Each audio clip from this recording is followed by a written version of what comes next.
Now, in this video, I'm going to discuss why dopamine is ruining your life. Dopamine has been the most common chemical or neurotransmitter that I have heard in the past couple of years because it plays such a crucial role in life. Dopamine is not your happy neurotransmitter. That is something that you need to know. People get confused with this. Dopamine is your anticipation and your motivation chemical. That's what it is. So when you feel motivated to get up and do something or achieve this thing or search out to go towards this goal, that's dopamine. That happiness that you feel, that is exactly what dopamine is. It is not just your pleasure chemical. That's not what it is. It's your anticipation and your motivation hormone. Now, why is it ruining your life?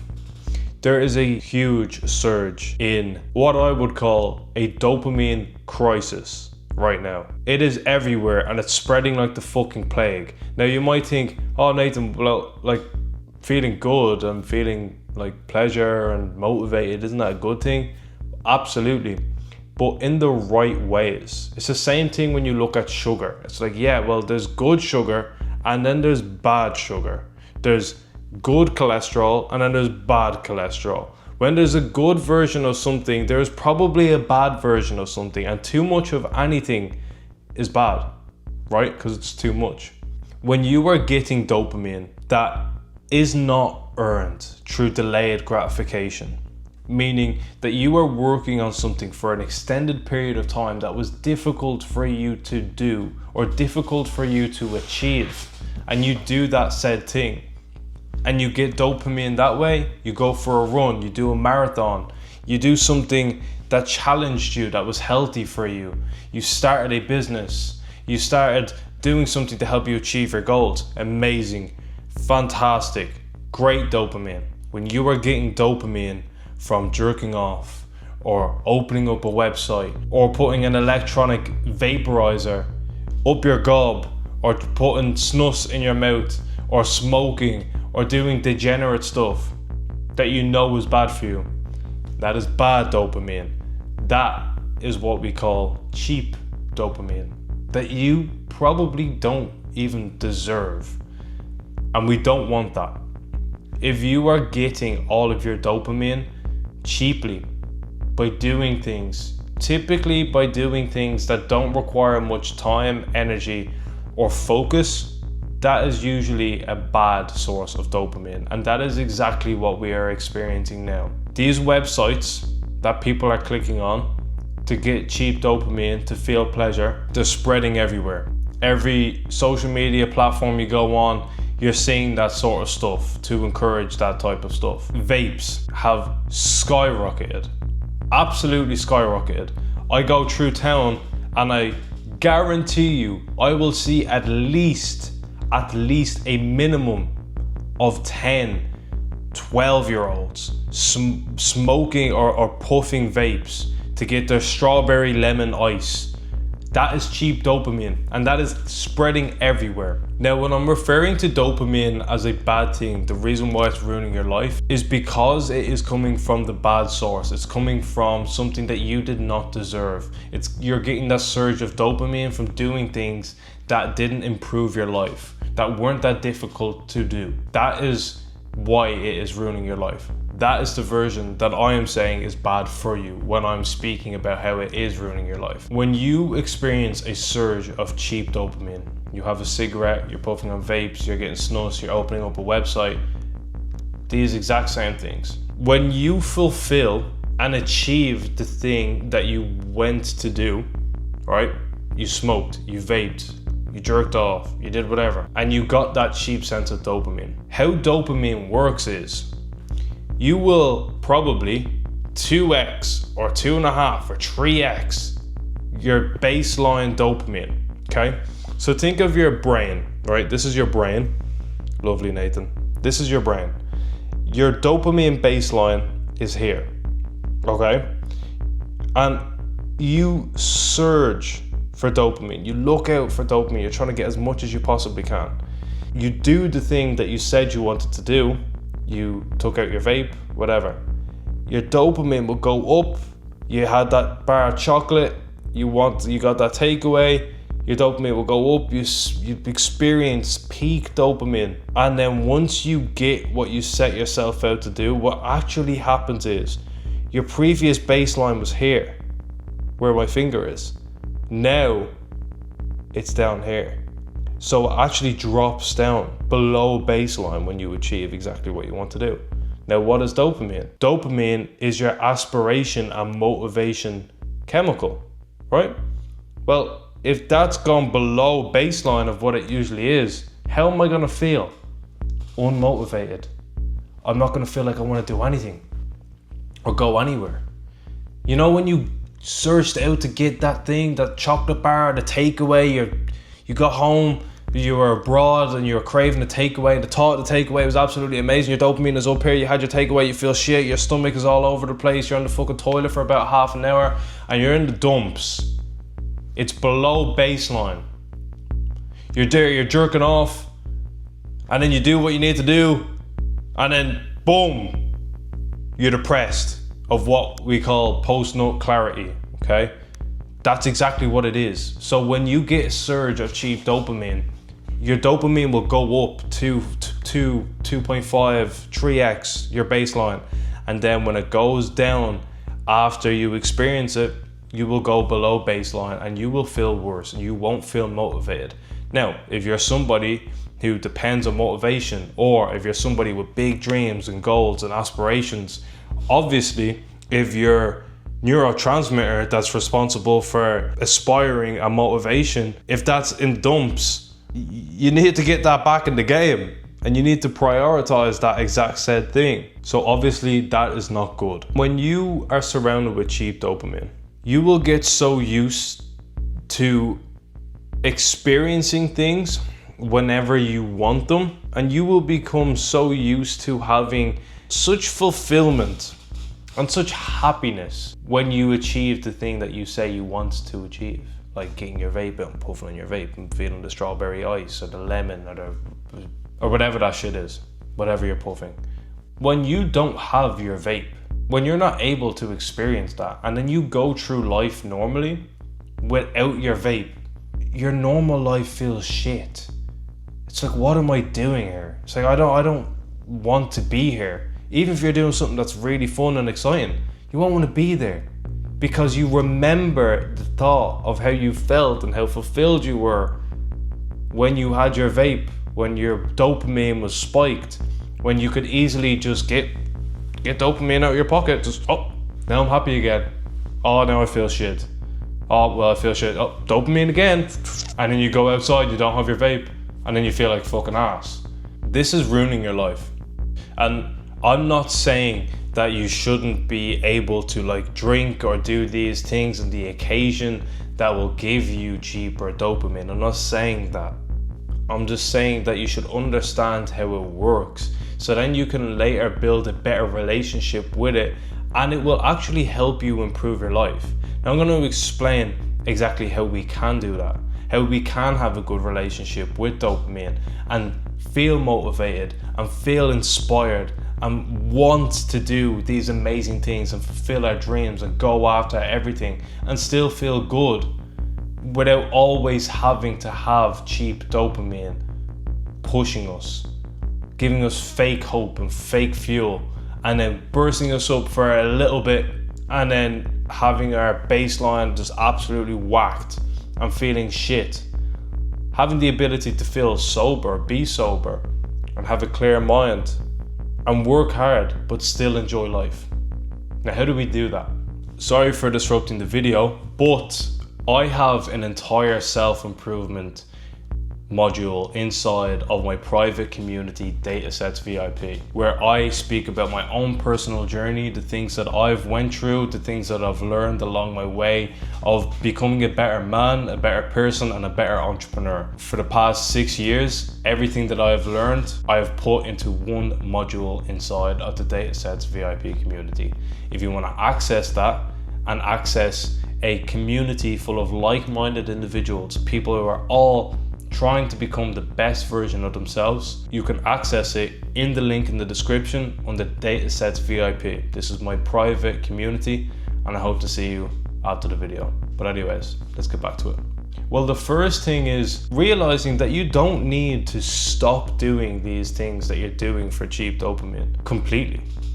You just need to reduce it. That helps so much. People always go, oh yeah, I need to cold turkey absolutely everything. Well, that does not work for everybody. If that works for you, well then absolutely fantastic, great, go ahead with it. But you don't have to do that. If you're drinking alcohol every single day, reduce down and stop drinking alcohol and have it 3 times a week, right? You're having it 7 times a week, reduce down to 3 times a week. Then get yourself down to twice a week, and then once a week. And then on the occasional, or once every 2 weeks, and then slowly reduce down. Just cutting back is a great way to build a good relationship with your bad habits.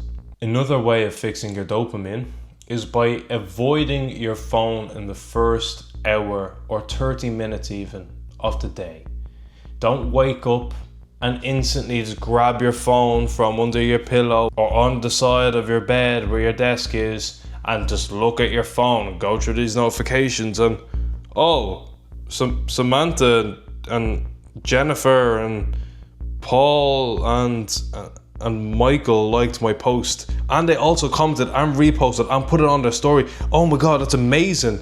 Oh my god, this person followed me? That's crazy. I was only thinking about them the other day. Blah, blah, blah, blah. All this shit, dopamine.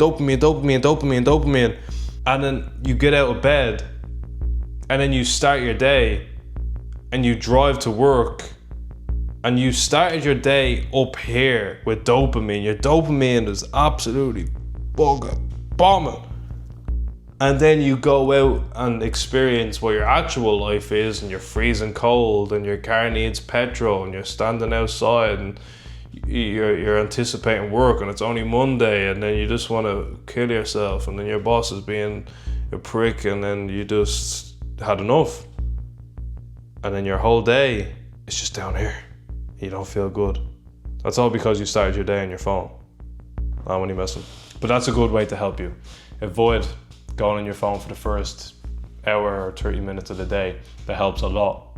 Your brain is in such a vulnerable and fragile state when you first wake up, because when you wake up, your brain is in beta mode. You're practically still kind of asleep when you wake up. And then the longer you're awake, after waking up, you go into alpha mode. Your brain goes into a state called alpha. And then you're less fragile. So then you can go throughout your day, you can pick up your phone and text your mom, because she's probably the only person who actually texts you. And then you can just crack on. And that helps a lot. You're not jacking up your dopamine at the start of the day and just ruining the rest of your day because everything else is just boring, because you didn't get that same hit of dopamine. Another way is by replacing bad habits. When you find yourself looking at alcohol or looking at your vape or your snus or clicking onto the website or doing these other things, like or picking up that chocolate bar, when you feel that urge, when you always would, because that's the habit, whenever you'd feel down or you got bored, you just pick up that thing. Instead of doing that, swap it with something else. So for the past year, I've been using nicotine pouches, and I occasionally just take a big break. I'm over 2 weeks without it now, and usually I would start my day, I'd get up and I'd go into my office. I'd have my first coffee about 90 minutes after I wake up, and I'd sit there and I'd start working. And then about 3 hours after I wake up, while I'm working, I'd have a snus. I'd just pick up beside me. Oh fuck, this is boring. It's just fucking 2 fingers up my gob. And then I'm just getting dopamine and I'm working and everything's great. But I also didn't feel motivated to work, because every time I'd work, normally, I would have a surge of dopamine. And if I didn't have my snus, well, I was just working and I wasn't getting the same dopamine. So why would I feel motivated to work if I'm not getting any reward like I usually would? It's not instant. And I got into a bad relationship with my work. Now, what I'm doing whilst I'm on a huge break, I will probably quit soon, or maybe not, I don't know. But I have an amazing relationship with it. I don't have any cravings of having any nicotine pouches. And something that helps me with that is by swapping things, okay? So here, even in my bin, get my bin out. I got myself a big pack, a couple packs of popcorn. So while I'm working, there's like absolutely no calories in this. I think there's 66 calories in this one pack. When I would usually be working and then I'd want to search a dopamine where I'd usually grab my snus or my nicotine pouches, now I'll just grab some popcorn and I'll get that hit of dopamine. I remember the first time I quit nicotine pouches for a good while. I quit them for about 3 or 4 months. And I was with my friend and we were going around and he stopped nicotine pouches at the same time. We did it together. We were just like, hey man, why don't we go on a break? And I was about 4 days in and I just was craving some nicotine pouches. And he goes, ice cream. And I was like, what ice cream? What are you talking about? He's like, let's go and get ice cream. Your cravings will be gone. I was like, man, you're actually just messing with me. He goes, no, I'm being serious. So we drove over to the shop. If you live in Ireland, we went over to Centra. We got one of those ice creams. And we sat in the car, had my ice cream. Cravings were zero. I had no cravings at all. And he goes, well, how are your cravings? I said, bro, they're gone. He goes, exactly. I go, how the fuck did that even work? He goes, it wasn't the snus that you're actually craving. It's the dopamine. And you're getting dopamine from the ice cream. So now your dopamine has gone up. You no longer crave the snus. And it wasn't the snus, it was the dopamine that you were craving. Oh, that was fucking Einstein. Oh my God, when he said that, it was absolute cinema. I was like, you just cracked the code to all addictions. Now, if you're addicted to crack cocaine or K or any of that stuff, you might need a little bit more than ice cream. But that was good to know. That was really good to know. That helped me a lot. And that's why I have like my popcorn here, or I'd have like a Coke Zero or something like that. Just give myself a little bit of a reward. You lot probably think I'm retarded because who the fuck gives themselves a Coke Zero as a reward? But usually I just have water. And I don't really have fizzy drinks. I'd only have like zero sugar stuff. And I'm yapping now, so I'm gonna move on to the next point. Before I do that, yeah, swap things, okay? You're addicted to this one habit, again, picking up the chocolate bar or the sweets or going onto the website or alcohol or nicotine pouches or vapes or smokes. Swap them around. Whenever you get that urge to do that one thing, do something instead. Go for a walk, go on a run, go to the gym, listen to a podcast. Just do something. Pick up some popcorn, get a fizzy drink, whatever it is. Just swap it out. Because I'm about to make an extremely important point here. An empty mind is a devil's workshop. If you were up here with your habits, if every single day you did that one thing to get cheap dopamine, if that one thing is gone, that empty space right here needs to be occupied. And it will be, whether you wanted to or not. So swap it out. When you did that one thing, swap that out. Stop smoking. Start going to the gym more. Stop vaping. Swap it out. Do deep work, or have a conversation with somebody, or go out and talk to a stranger, or go to the sauna, or do something. An empty mind is a devil's workshop. Don't just cold turkey things if you can't handle it. Swap them out with other things. Don't be afraid to do that. It's probably one of the best ways, or one of my favorite ways, to get over the addiction of cheap dopamine. So the main thing I want you to remember from this video is to, 1, understand what dopamine is, 2, understand how dangerous it is, and 3, understand how we can fix it. Okay? Don't just cold turkey things. Okay? Only a select few people can do that. And you might not be as mentally strong. You might not be able to do that. Now, some of you might be, I don't know, you could be. But typically, for a majority of people, just cold turkeying things and stopping it isn't going to work for a lot of you. So swap it out. Do other things instead. Replace your old habits with new, better, and healthier ones. A huge percentage of the population now are hyper addicted to everything. Their phone, food, nicotine, tobacco, websites, alcohol, you name it. Dopamine addictions are everywhere. But being aware of it, being aware of the bad habits that you have, and learning to even just reduce it is exactly what my intent was with this video. And you know what?